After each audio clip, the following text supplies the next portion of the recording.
support this Constitution. It means that if you know that the Constitution is being violated, yeah, you immediately have to remove the violating of the Constitution. You have to care.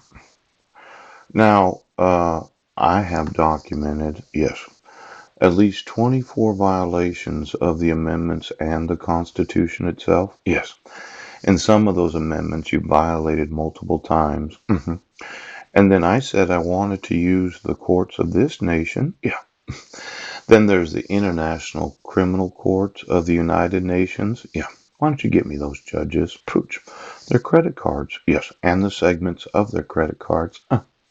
Now, it could be that removing the infrastructure of the United Nations, since you refuse to enforce the Charter or the conventions, yes, the International Criminal Court might be replaced with a new infrastructure. Oh, it looks like the United Nations did not actually exercise their authority in the enforcement of their charter, yes, and their conventions.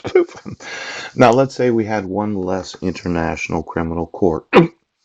I know it sounds really, really mean, but if we removed all the unnecessary parts of the United Nations and we made them strictly a support organization for refugees, the Global League of Serious Societies could be involved in the support of those that are refugees. Yes.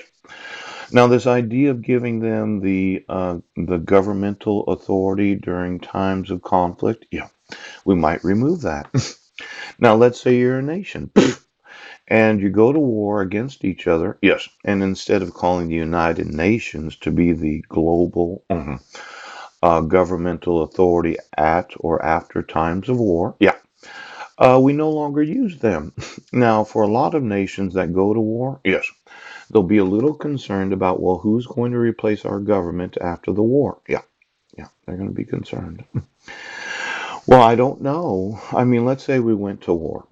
We decide to go to war against Iran, approximately 100 million of them. Yeah.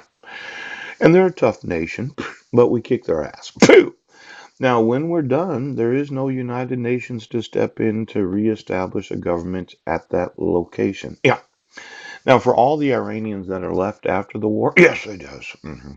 They're going to have some big problems. We could consider the whole nation refugees, but they won't be able to marry. No. They won't be able to die. No. They won't be able to give birth. No. Now, I know you said the marriage certificate is not significant. But if I looked at every birth certificate issued from the United Nations, yes, from every marriage certificate that the United Nations authorized, how many individuals that have a United Nations marriage certificate, yes, also have a birth certificate issued from them?